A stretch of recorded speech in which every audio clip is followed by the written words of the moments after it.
Nah, I've been chilling, man. I've been chilling. People always looking for what I'm doing. I'm actually not doing nothing. Well, you know, it's funny that you say that because like this last season, I'm thinking the last like what 4 to 8 weeks for me, maybe 4 to 6. Yeah. Have been kind of low key a little bit. My last 4 weeks have been extremely low key. Yeah. It's been very low key. Like in relation to like how things really are, you know, I've been looking at my own, you know, to-do list and being like, oh, we kind of knocking these things out here actually. You know, I done got more time to read. I've been, you know, doing some creative stuff on the side, and you know, it's like it's funny that that's how it gets. I feel like it gets that way right at the end before you start getting into something else. Before you dive headfirst into something, the water's real tranquil. The next thing you know. Yeah. That's that moment of reflection. It's like, do I want to keep doing what I was doing, or I want to do something else? You know? That's a beautiful spot because you can kind of like upgrade what you were doing before, or you can just decide to start something brand new and be trash at it, you know, or whatever, and just figure it out. Like, you know, like, yeah, like get a whatever new job and meet people that you don't like, you know, et cetera, et cetera. Like, you could do that stuff, or you could just be like, I'm gonna tough it out and do what I was doing before, you know, maybe just try to level that up, you know? Yeah, it definitely gives you a little bit more of a better assessment of the environment. Yeah, it's like a little crossroads. Yeah. This mind space is definitely more conducive for like analyzing a landscape. Yeah, for sure. Yeah, definitely. I think everybody goes through that every once in a while. It's funny because I always go through that. I feel like I go through the same part every time this year. Like right when it's like the season change comes with like a behavior change. Quarter like, 4. Yeah, like usually when summer ends and winter starts to kind of creep in, fall kind of comes. I usually have this major life change. I don't know. The end of the year for me is usually a bang. It's always like nothing what I expected. Like the end of my last year was crazy, and the end of this year, it's probably gonna end up being the same. To be honest with you, the last like October all the way to December. It always ends up being like this weird combination of events. Last minute calls, last minute events, last minute whatever, deaths, births, etc. Like weddings, you know, whatever. Like, and for some reason, yeah. It's very unpredictable. It's like season finale every day. It's like every day is a season finale, bro. From October to December is like a daily season finale for me. So I'm ready for the season finale, man. That's it. Yeah, well, that definitely is. I mean, you know, people trying to get things in before the last of the year, man. Yeah. That's how it works. I'm with that though. Yeah, bro. All right, Heathen Radio. We back. My name is Andrew. And you got your boy Matt. I'm a member of the Mount Pisgah Seventh-day Adventist Church in Miami Gardens, Florida. I'm here, of course, with my co-host Matt. Your boy. Yeah. How you doing, brother? I'm good. Yeah, you know, I'm a member of Maranatha SDA. Went there this past weekend for my brother's baby blessing. You know, good time. But yeah, you know, we back. We back in the room. Back in the studio. Doing this again. Yeah, doing it again. What's the topic today? Vices. All right, it's a good topic. It's Vices. A really good topic. We just spoke on this earlier off of mic too, so it's gonna be good to bring it back. A little bit. Yeah. Well, let's start like we normally do with a definition. How about that? Yeah, cause you know it's funny. The my introduction to the word vice was actually through Grand Theft Auto Vice City. There it is. You know I was hoping somebody would say Vice City. As a kid, I mean that game came out when I was 13, and you know when I looked up that, I think that's what kind of made me look up the word vice for the first time in my life. City. It's probably an early teenager looked up the word vice and realized like, oh wow, this is almost a congruent word with heathen. You know what I'm saying? Like this is there's a lot of overlap, bro. Yeah, I mean, so we're looking at Merriam-Webster here. Vice, noun, moral depravity or corruption, also congruent with the word wickedness. Also a moral fault or failing, a habitual and usually trivial defect or shortcoming. Foible is a word that they use there. A second definition is a blemish or deficit, a physical imperfection, deformity, or I'm not gonna say that word. Let's see here. A character representing one of the vices in an English morality play, an abnormal behavior pattern, or in a domestic animal, detrimental to its health or usefulness. That one I've never heard about. And then, of course, sexual immorality is another word for vice. And honestly, when I think of the word vice, I'm using, let's see here, probably definition 1, a habitual and usually trivial defect or shortcoming. That's probably what I think of when I hear the word vice. I think the first one sums it up perfectly: moral depravity or corruption. Or when you use corruption and wickedness, there's certain associations. That's a moral. That's a moral judgment. Yeah. But I think the first three words does it. A moral depravity is probably that summarizes it. Because it's really based on morals. Vice is only a vice based on established morals of a culture or a society. Or well, that's a good point. That's a good point because our church definitely sees alcohol as a vice. Yeah. Whereas in other religions, alcohol is a supplement to any religious ritual. Right. So I suppose that's a good point. Yeah, it's based on your moral compass. Like a lot of these words and just how you feel about a lot of these words are based on your moral compass. Like what were you raised around? Like, and I think until you step out of that, you're not gonna see what you were in the whole time. So I think vice is like, all right, this is what I was told was bad, and I have to believe. I mean, look, you got Vice City, and they definitely have a negative connotation. Like the word vice definitely does have a negative connotation. Those are horrible. It's like sin. It's literally an almost parallel word for sin. It's like almost a secular word for sin. Like if you don't believe in the concept of sin, vice is kind of a substitute word for sin. If you really think about it. If you don't use the word sin, then vice is a substitute word for that. It runs parallel with it. It's definitely a synonym for sin. Yeah, but I think it's a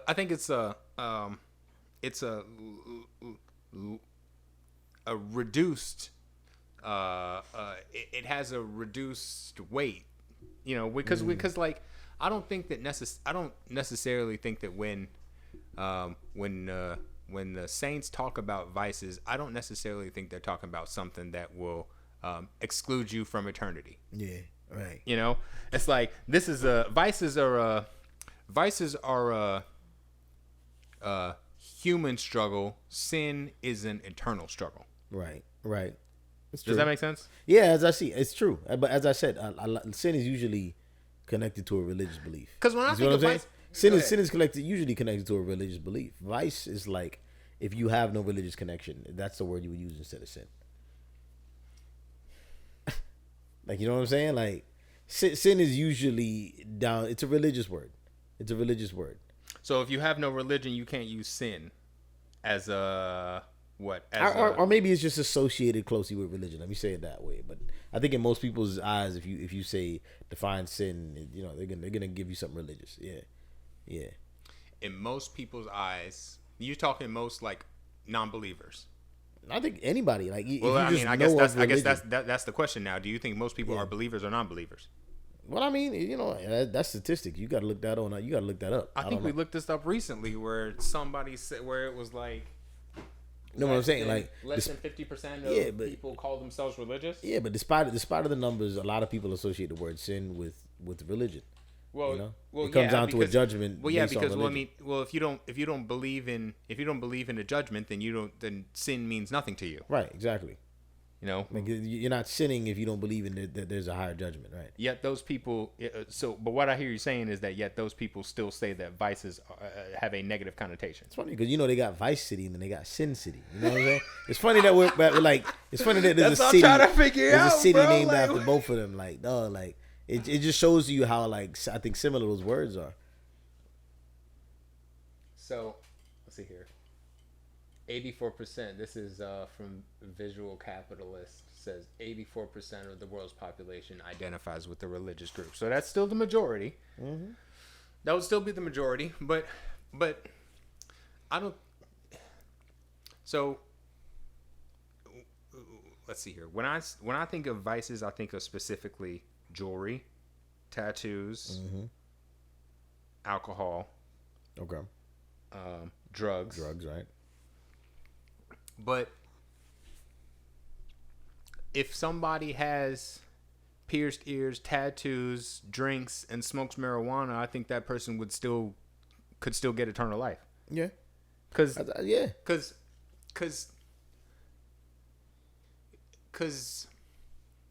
if that person believes in Christ, they are already saved.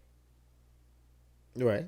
Right? Yeah. So, you could do all those things and still be in heaven. Well, I mean, isn't that the whole many sheep have I who are not of this flock? I'm not sure if that's the Bible, if that's Ellen White. But then as I said, you see he brought up religion to kind of explain what the vices were.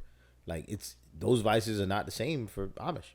Because Amish people, you turn on a light, you cell phone, like use car. electricity. That's a vice. You might not, you see what I'm saying? Like that's a vice for them.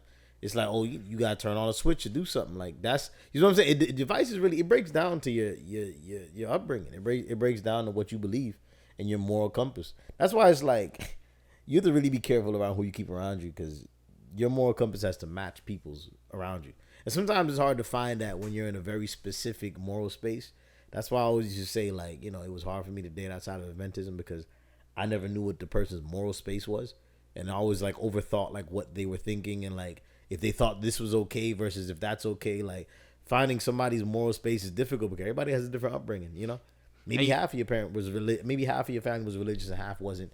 And you kind of got a balance of the both of them. Like, you know, maybe your family's super religious and you rebelled and you believe nothing they believe. Like, you got to find out where people stand in morals because, I mean, a vice for me could be nothing for you and vice versa. You know, like drinking could be nothing for me, but then you think it's an abomination if you partake of the spirits, you know, whatever. Like, so yeah, I don't know. It's one of them things that I would love to talk like definitive on it, but I think it depends. I really do think it depends. So then I guess so then if it's a question of morality, then what moral decides what is a vice and what isn't? Because we definitely have them in our church. Yeah. But I mean, so who decided that? I mean, remember, you could look up the history of religion. Most of our morals that we call, I guess, quote unquote, morals in humanity, to be honest, as I said, a lot of them are brought up through religion. A lot of them, I mean, but as I said, different religions have different morals. But you can be non-religious and still have morals. You can. And a lot of that is just based on, you know, your upbringing, your family. Like, believe it or not, like, you know, every family has a micro, you know, culture of morals, you know, like it takes a lot of deeper inspection to figure out what somebody's morals are, to understand what the definition of the word like vice is, you know? Because as I said, like killing an insect to some Eastern, you know, Asian religions is like a vice. Like that's like a, you know, bovine sanctity is definitely a thing in some of these religions. Like you're breaking a religion if you step on a cockroach over there. You know what I'm saying? Like you kind of you pushing the envelope if you killing insects out here. You know what I mean? So what do you so and in that case, that so I don't know enough about the makeup of a religion that believes that killing a bug is a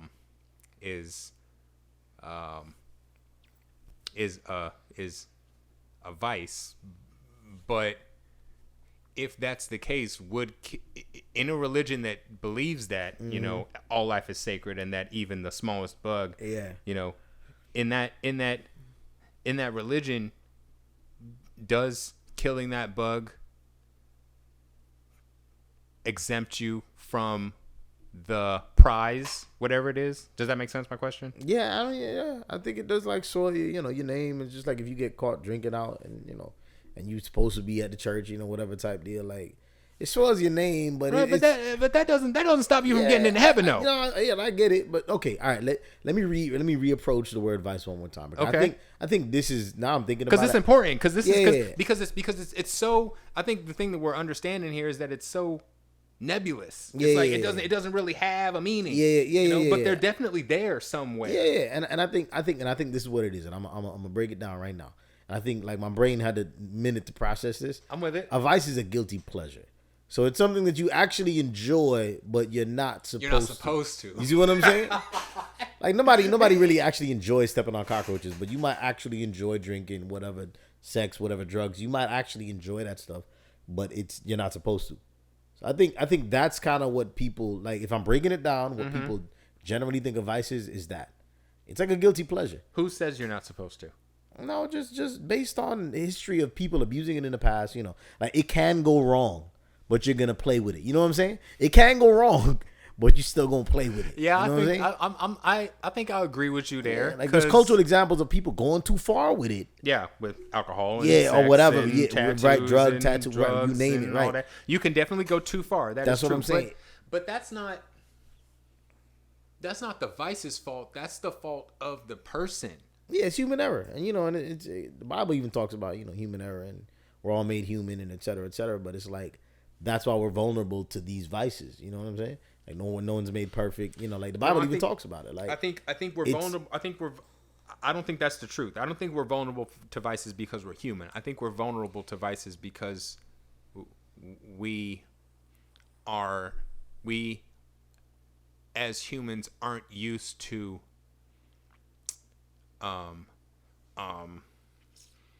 we aren't used to moderation. We aren't used to moderating ourselves. Yeah. We're used to something external moderating us, which is where and if we're going this way, I think that if that's the case, then the vices, whoever defines vices is the one that is externally moderating us. Does that make sense what I just said? Okay, yeah, I see what you're saying. You know, so it's not, and that's kind of the honestly kind of the point of this whole podcast is like questioning those things of being like, okay, listen, as the moderator, okay, what are your beliefs found in? Because whatever you believe are the things that you are moderating me on, you know?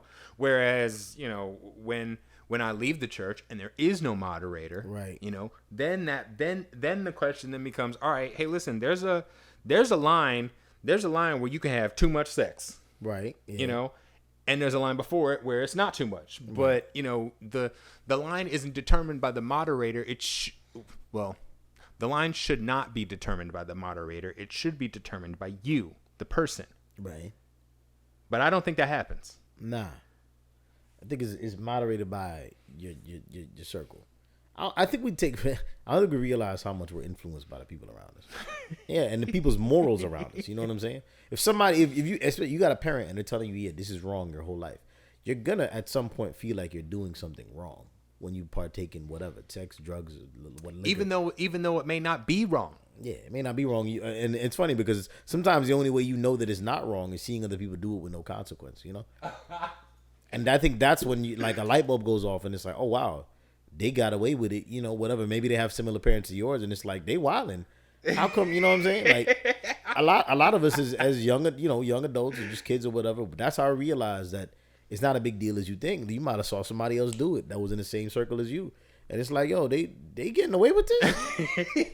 Like, you Shouldn't there be some kind of punishment or something going on? And you start to think like, well, maybe I could get away with this. Like, if they could do it, like, yo, like, you know, you start to compare yourself. You think that's how it happens? I think it's how the curiosity starts, you know. I think that's how people get into things that they would have never done before when they see other people do it. And sometimes you got to see it's been done in order to do it. Because I'm trying to think, because I'm thinking of my first interaction with, like, alcohol. Because, I mean, I'm going to be honest with you. Like, I enjoy a nice white wine or red wine after dinner or something like that, you know. And that's, and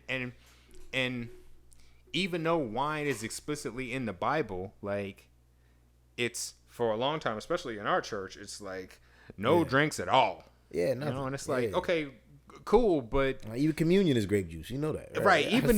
But even the book that you read doesn't support that. You know, that's a morality that people put on other people that isn't even in the book that they believe. Right. You know, so it's like so. But there's a lot of different types, and let's see here. I mean, the first time. I'm trying to think of the first time I was drinking alcohol. It was probably at a party somewhere. Yeah, and I think it was probably right. It was like a house party or whatever, you know, and you know, and I was, well, whenever I try something new, I usually kind of approach it slowly, you know. So it took a long time before I got so drunk that I was like, oh, this is why people don't like it. Like, it took me a while to kind of get to that point, but. You know, but now that I have been to that point, it's easy for me to moderate. Right. Yeah. You know, and I think that's that should be the goal. Self-moderation should be the goal. Yeah. You know? For sure. Nah, 100%. Like, not doing it at all is not a solution. And, you know, overdoing it on your first time is also not a solution. I agree. Yeah, I think, and, you know, and logically, everybody should find their line. You know what I'm saying? And be able to back off from that line. You know, be able to know when that line is coming up. Like, but this, you would think that that's common sense, but common sense not that. It definitely ain't common because and I don't know. Maybe it's older generations that tended to offload that responsibility to moderators. And I always say, like, yo, abstinence is not necessarily a solution. Like, abstaining from whatever. Like, It's not the best drink, solution. sex. It It's is not a the best solution, but it's not the best solution. It's a solution, but it's also impeding your knowledge of how far you can actually go. Like, Where the line what I'm saying? is. Like, it's impeding your knowledge of where the line is. Sometimes you gotta test something till you figure out where the line is. And some people don't know how to do it safely, and that's the scary part. Is somebody trying it that doesn't know anything about it, Like, we all know those kids that were drinking at an early age, and it's like, how you know about this? And it's like, oh, my dad or my mom, like, they whatever, Christmas time, and they sneak me a little drink on the side, and they get a sip of something, and they know what their limit is from an early age, So they grow up and they know, like, all right, if I go past this amount of drinks. Well, I got a friend of mine. I got a friend of mine who's living in France right now, and like wine is cultural there. Yeah. Yeah, why? They drink at an early age out there. Yeah. It's like after every meal, like from when you're like a child, like you have a sip of wine, right? Right. Yeah. So it's so when it comes to a vice,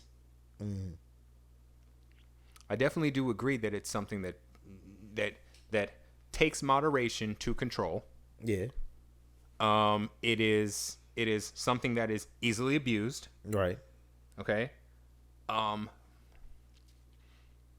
And maybe, because if that's the case, if those two things are true, then I suppose the solution that would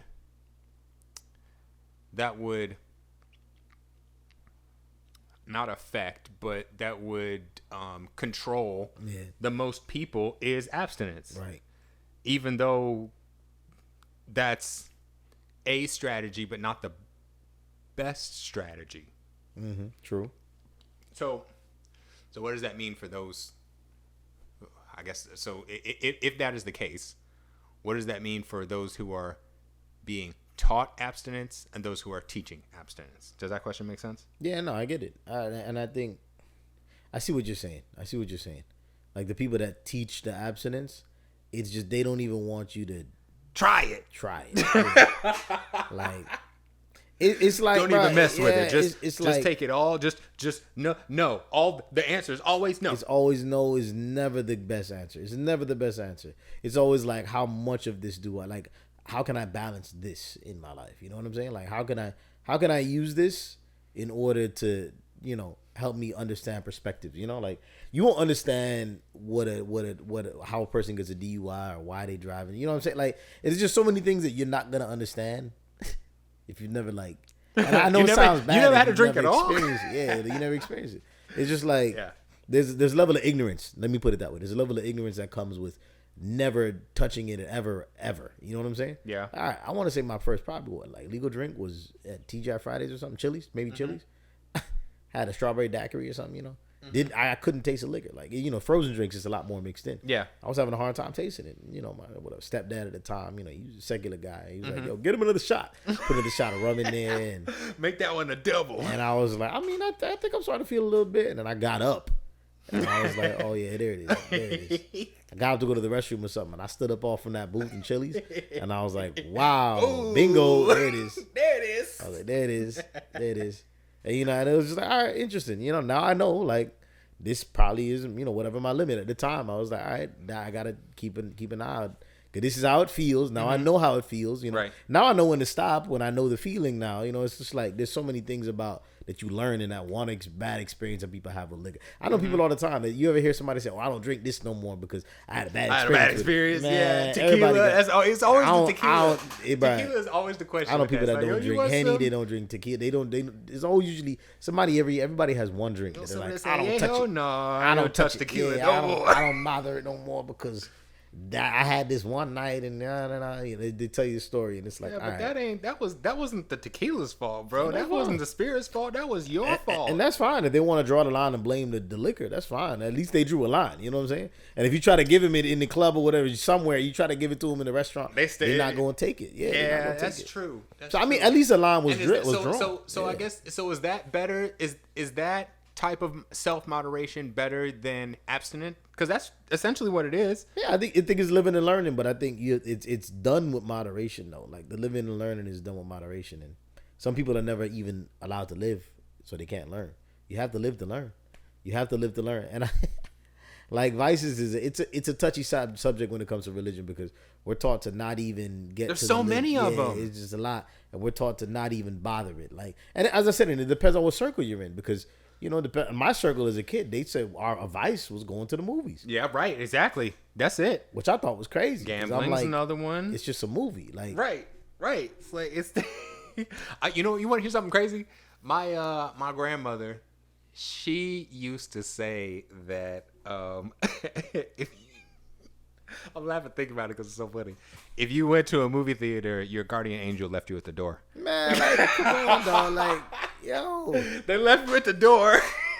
So the Columbia lady with the torch, that's not the angel. That's left you at the door. It's like, on, nah, they waiting outside. They waiting outside like, for you, yeah, bro. Like, because you want to see Transformers, they waiting outside for and you, it's bro. funny How because wild is that? and when you think about it, that generation probably has a bad experience with movie theaters because it was a dirty place back then. Like now, it's families coming to the movie. Like more families come to the movie than anything else. People are bringing their children to this place now. Like it's not. That's it's true. not somewhere where That's deviants just go hang out no more. Maybe it was like that in the 60s, 70s, 80s. It's not like that no more. It ain't been like that for years. So I think like so movie theaters, do we still consider movies vices?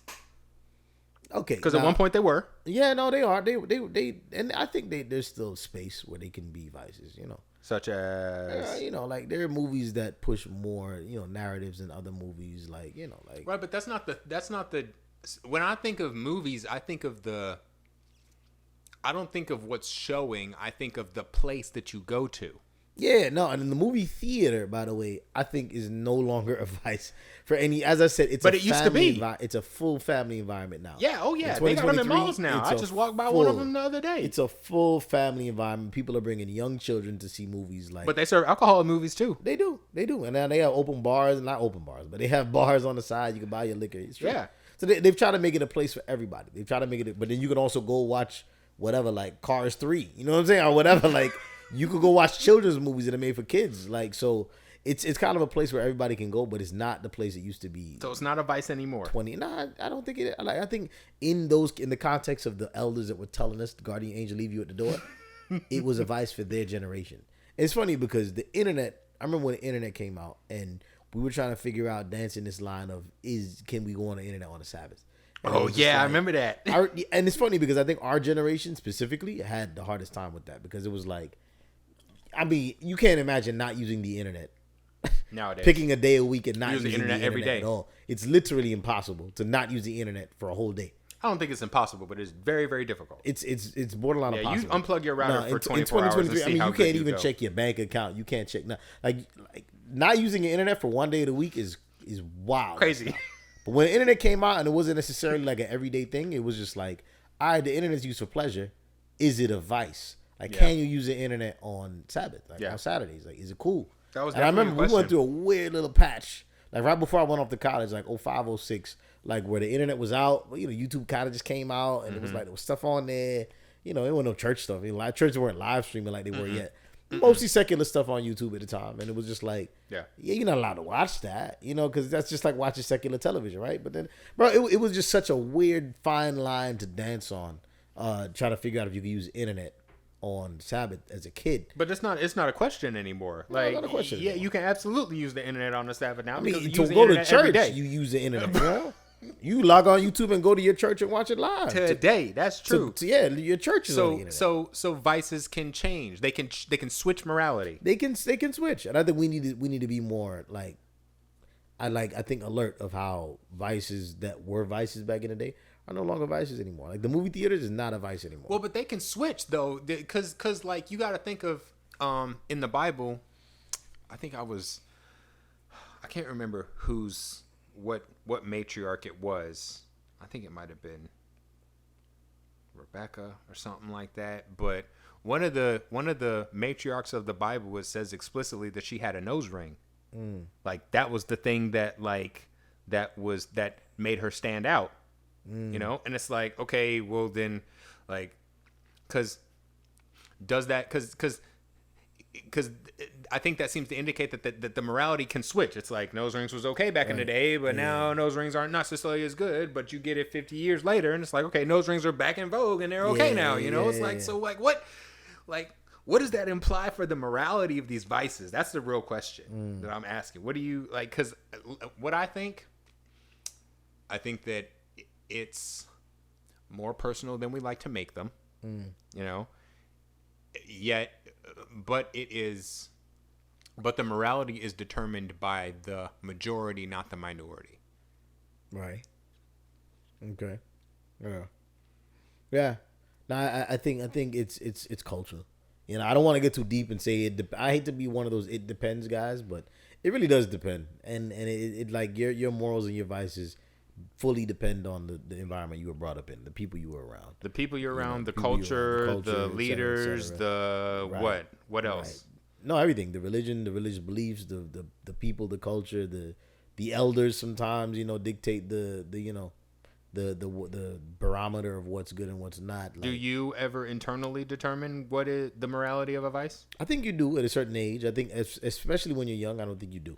I don't think you do until you're maybe, like middle teenager, like 12, 13, 14, when you start asking your own questions, Mm-hmm. And you start, and that's, when a lot of people have whatever, their first drink, their first smoke, et cetera, their first, little piece of sex, whatever you want to call it. Like, everybody does their first things at a point in their life. And usually when they're trying their first things is usually when they're trying to figure out if they want to partake in it or not, Like that's just it's more of an actions and not a words thing, It's more of you not believing what people are saying and then just looking at what people are doing.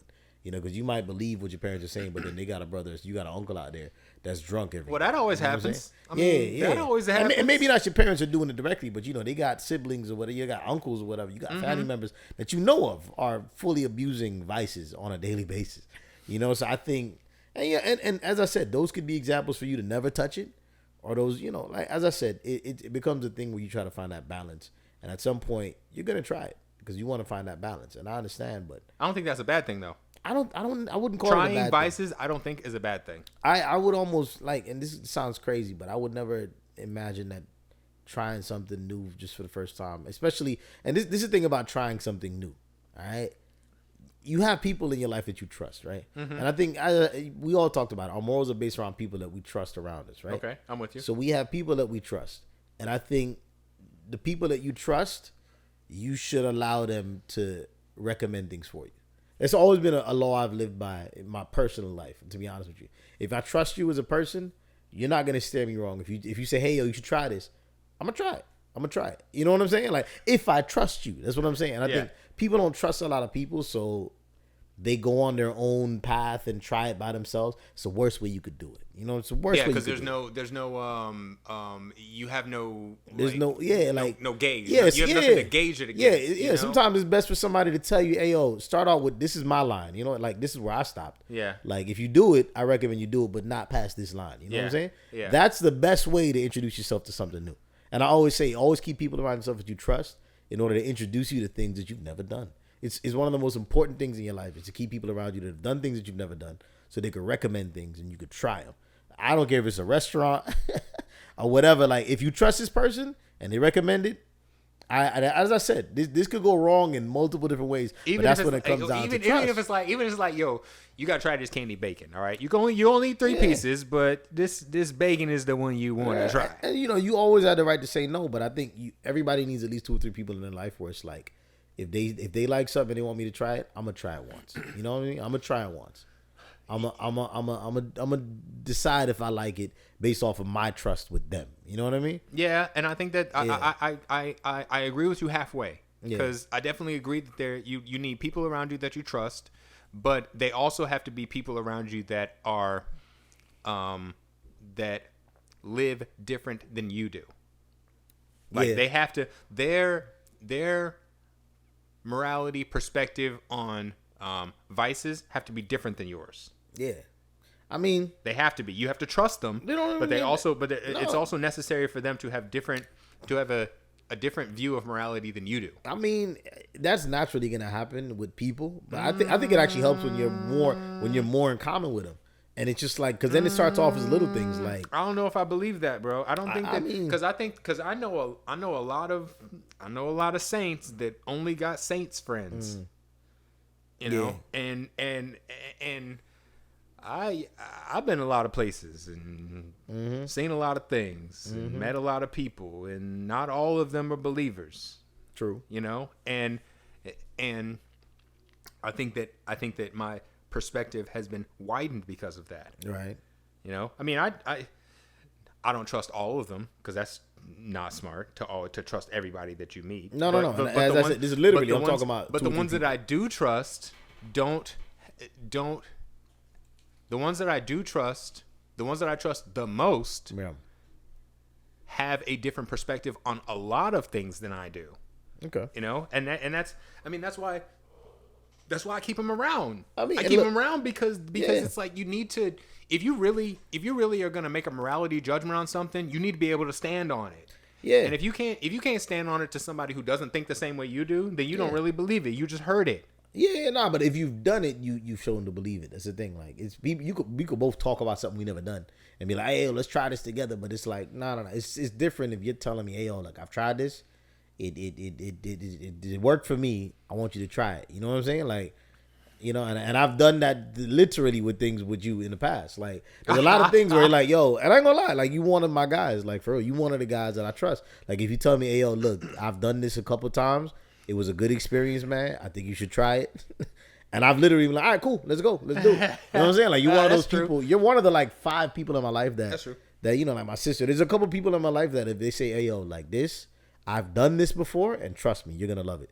That I think alone, by the way, will get me to try something quicker than I've ever done before. The recommendation of somebody. Of somebody I trust. And usually, there's no more than 5 people in my entire life that I would even listen to.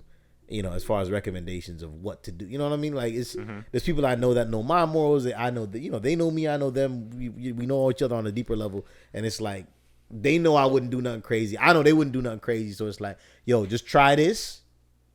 It's all I need to hear sometimes from like 4 or 5 different people. Okay. Yeah. Okay. And I can see that. The recommendation of somebody you trust being having more weight than the recommendation of a stranger. Absolutely. I can see that for sure, 100%. But at the same time, I enjoy being challenged on the things that I think I believe. You know, I enjoy being around somebody who, you know, like, you know, if I'm like, nah, I don't eat duck. It's like, oh, well, you ain't had duck from such and such though. You know what I mean? It's like that's the and I don't know, maybe I'm weird in that type of situation, but it's like I don't want to sit in the things that I think I know. I want to be challenged. Right. I want to be challenged because that's the only way for you to really know. And you know what's funny? That's why I still be trying turkey. Like, I don't like nobody likes turkey, dog. Like, nobody likes this bird. And anytime anytime I'm like, yo, turkey's trash, yo, people be like, well, you ain't had my turkey. You ain't had. Every time, and Thanksgiving's coming up too, by the way. Every single time I have turkey, I'm like, it's the same foolishness. It's not terrible, but it definitely is not fantastic. Turkey need to rework, man. We need to pick a different bird for this Thanksgiving dish, because I don't think anybody even eats it. Whoa, wait a minute! No turkey for Thanksgiving. What do you like? Who's eating it? It's a big old bird. The whole bird. It's a big bird, and you out there making turkey sandwiches for a week after Thanksgiving. Oh yeah, and it's all good every time. You make a turkey sandwich because that's the best thing you could think of to do with the turkey. You ain't eating it by itself. That's because there's a lot. Leftovers are done. The mac and cheese done. The candied yams done. You just got this big old half chopped bird in your fridge. And now you got to eat turkey sandwiches because that's all you got left. Definitely coming up too. So it's like, and it's funny because I think this is the funniest part. I like the best turkey I've ever had, and I didn't even believe it was turkey. It was Haitians. They make this, and I just confirmed the dish yesterday. I was around a bunch of Haitians yesterday, and I was asking. Me and my mom we're actually pretty obsessed with this dish. It's called tasso. I don't like the accent, it's kind of weird, but it's called tasso, and it's like a fried turkey, right? And you know how they fried turkey, whatever, for Thanksgiving. And, No, but it ain't the full bird, by the way. They cut pieces of the turkey, and they fry it. We get more surface area that way. I'm sure it is probably better that way. And it's tender. It's tender. It's actually like I had the question. I'm like, this not turkey. You're lying. You're lying. It's not turkey. There's no other kind of flesh. Yeah, This and ain't then, turkey. yeah, This and then they ain't got turkey. this sauce that they call pickles. It's like a vinegary, spicy sauce, and they pour it on the fried turkey. Man, my gosh! And they put the Dijon jaune. The Haitians know what I'm talking about out there. But boy, They want to keep it secret. the Dijon jaune is a rice, and it's. My mom went to a restaurant, I think in Lauderhill, and bought some of this Haitian food and brought it back, and it's this turkey dish that we've been looking for. And it changed my whole opinion on turkey. Like I'm back in the turkey game now. Like I'm back in the turkey game because they reinvigorated turkey for me. The Haitians, they were like they made a turkey dish because Jamaicans don't make turkey well. Americans definitely don't make turkey well. You know, so it's like Not well. nah. We just put it in the oven. We put it in the oven. I mean, they based it whatever. We came out with the frying thing a couple years ago. People start frying Deep it, frying but- turkeys, yeah. I But heard that whole turkey cook thing is just doesn't work. It doesn't work. Like you got to break that down. Like that whole bird in the whatever oven, the fryer or whatever. Like it doesn't work. But if somebody told me, hey yo, you got to try my turkey, and I trust, like if you right now said, yo, I got a turkey for you, dog, that's gonna blow your mind. I'd be like, all right, I'll try it. I'll try it. I'll try it. I try because you're one of the 4 or 5 people that I trust. You know what I'm saying? Yeah. In different phases of your life, you have those different 4 or 5 people. Sometimes they alternate. You know, sometimes somebody might lose that position because they recommend something that's like, trash. You know what I'm saying? And it's like, You oh just yeah, you got lost some demoted. points. Yeah, you lost some points. I gotta watch it next time you recommend me something. don't know like, about this. I'm 'cause gonna have to take this your turkey's dry. recommendation. You know what I'm saying? Like, so you got those people that were in it and then they got kicked out. So I think you just kind of got to reevaluate those 4 or 5 people. And I think I think if you have a good solid core 4 or 5 people around you that you trust, I think that should be enough. If you're around them enough during a year, I think that should be enough exposure to you for new things, you know, period. And of course, we have our own things that we want to try. Everybody's got a bucket list, you know, of things that they want to try at least once. Like my daddy's always had this thing. He said, like, don't knock it till you try it. And it's probably my dad's favorite quote that he's ever had. Like, I can't even quote anything else he said that like was really stuck out to me. But don't knock it till you try it. Give it a shot. At Give it a least shot. once. That was always something my dad would say. Always. Yeah. And I think it's the thing that stuck with me the most because it's something I kind of live by. Like I always tell people, I try anything once. I try anything once. Sure. You know, Yeah. the debate if I like it or not. And that's a healthy way to live. It I is. think. Because I mean, It's the healthiest way to live. there's so many things out there Yeah. that it doesn't make sense to Yeah. not at least try it. At Because least then try you it. know Yeah. where it's like Then no, you I know. don't really. It's like Yeah. what's something I think of like a food like Look at green eggs and ham. We all heard about green eggs and ham. Literally, it's literal the story. Green eggs and ham stuck out to me a lot because I'm like, yo, why is this man fighting it so much? Not on a car, not on a plane, not in a train. Give it a I'll shot once, never bro. have, Come bro. on, Like man. what? And it's funny, you know, what's the funniest part? I try said- to at the end. I I- loved it. and this is the funniest part about the whole story is I've never had green eggs and ham. I've never had ham. That's the funniest part. That's the funniest part. I mean, as Would I you give said, it a shot? If I told you it's like, yo, I got a ham place that you need to try. no, out. I mean, you know, like I think there's certain mores that after a certain age. I was gonna say because just buckle into. Yeah. pigs is a moral one. Yeah, and people will tease you when you don't know. You know what I'm saying? Like people will like you never had, or you have a secular side of your family that teases you that don't eat that because you don't eat pork. I got you a have secular side of my family. that, yeah, and but- they always tease you when you say you don't eat pork. Yeah, I got a whole nother Jamaican side of my family, and they're you know they go to church on Sundays or whatever. They religious, but they're not Adventist, and they only eat jerk pork. They don't eat jerk chicken. They only eat jerk pork. I got an aunt, and she puts pork in everything. She puts ham, pork, bacon, in everything. and the Literally baked everything. beans and the greens Everything. Like when, and yeah. When and she loves to cook, so when she's cooking for me, I always have to tell her like, you don't remember no pork. And at one point, I wasn't even eating chicken, and so she used to just make a fish for me. I was pescatarian. She used to make a fish. Love that lady. Love Auntie Donette. Sorry, I love Auntie Donette. But yo, the lady loves some pork, and that side of the family with her and them, they love some pork, man. And they always used to tease. Well, it's good. Yeah, they always used to tease our side It of the tastes family. good. Yeah. Like No, that's the secret that they don't want to tell you about. Like the reason I why people get it, like it so much yeah. is because it tastes good. Yeah, and, you know, and as I said, there's moral reasons why people do and don't. You know, it's just people have their own reasons, man. People have their own. You're right. People definitely do have their own reasons for doing things. They have their own agendas, and that's because the thing that we haven't necessarily quite talked about yet is the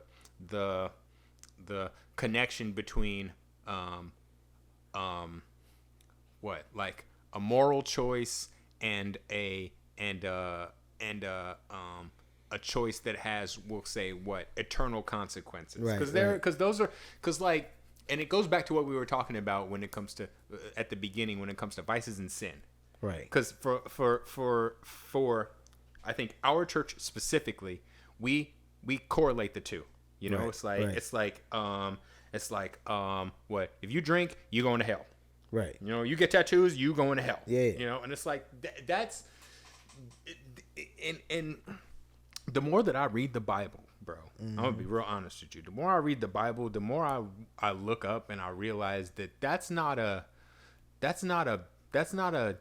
biblical moral choice. That's a personal moral choice. Yeah. Yeah. You know, and I still don't quite know what that means when it comes to stuff like that, you know, but I'm gonna be real honest with you. I have introduced quite a few people to quite a few nice spirits over the years. Yeah. And you know, and like it's like anything else, it's a tool. You know, it's you know, it's easy to use a hammer for too many things. Yeah, of course. You know, so that's what I think of when it comes to, you know, people that say, you know, you can't, well, you know, don't get no tattoos, or you know, don't get no piercings, or what's another one? Fishnet stockings. That was another one. Let me tell you a story. There was an elder, a female elder at one of my old churches, and you know, she was real fire and brimstone, real old school, right? I can't remember. I think it might have actually been my mother. I'm trying not to blow out my mother's spot or whatever, but like, I think my mother came in one time with some fishnets on, and this, you know, fire and brimstone old lady was like, "Oh, I like those." 3 weeks later, bro.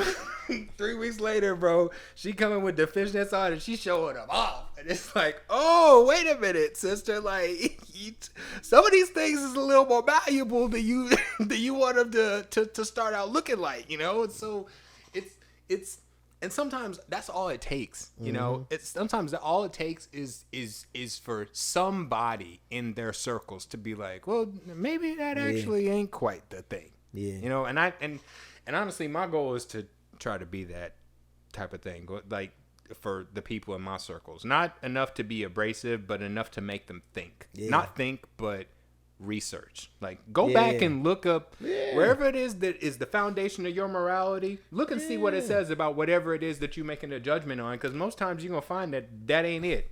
Punishing curiosity is never the way that... Punishing curiosity is the last thing you want to do to a human being. Curiosity is probably, arguably, one of the most genuine traits we have as human beings. It's a superpower if you use it right. In my opinion, curiosity and creativity is synonymous. You can't be creative if you're not curious. Because you have to be willing to try things, even if you don't know if it's going to work, even if you think it's going to fail. If you don't know what's going to happen. Even if you don't know what's going to happen on the end. Like, there's multiple reasons to not try things and be creative and curious. That's true. Curiosity and creativity are synonyms to me. And I think if you're not curious enough to try something new, then you'll never be creative enough. You know, like to me, and it's not important to everybody to be creative. I get it. Like, some people don't care to figure out the new next thing or whatever, or just, you know, like, but I think in your own journey as a human yourself, I think curiosity is one of the most important things you can have. I mean, look at like we all talk about, oh, you know, as kids, we were so curious trying to figure things out. And then once you figure it out, like you're supposed to reach an age where you just stop trying to figure things out. I think that's the death of evolution. I think that's the death of change. Like, not wanting to figure things out, I think is just detrimental to every human being on the planet.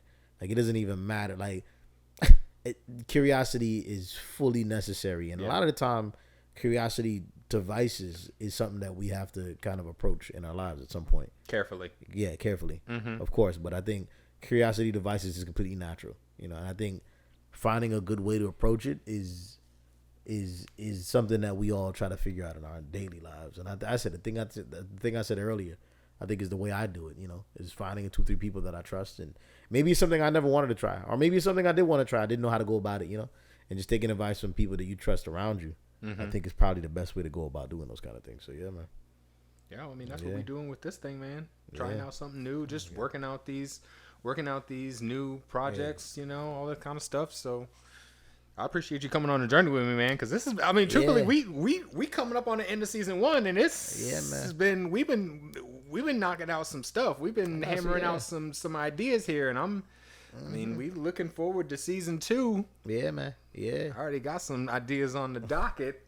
It's gonna probably turn some heads a little bit. Looking at maybe getting some guest speakers and stuff. We've definitely talked about some things that I've been thinking of my whole life. You know, I just never had an outlet to say it. So I thank you. I appreciate you, brother, for reaching out to me for this, because this is some things I need to get off my chest. You know what I'm saying? Some things I need to get off my chest. And people have heard me say a lot of these things in closed doors and stuff, but I think it's different when you say it recorded. I think recording it is a whole nother vibe. You know, so I appreciate it. Yeah, man.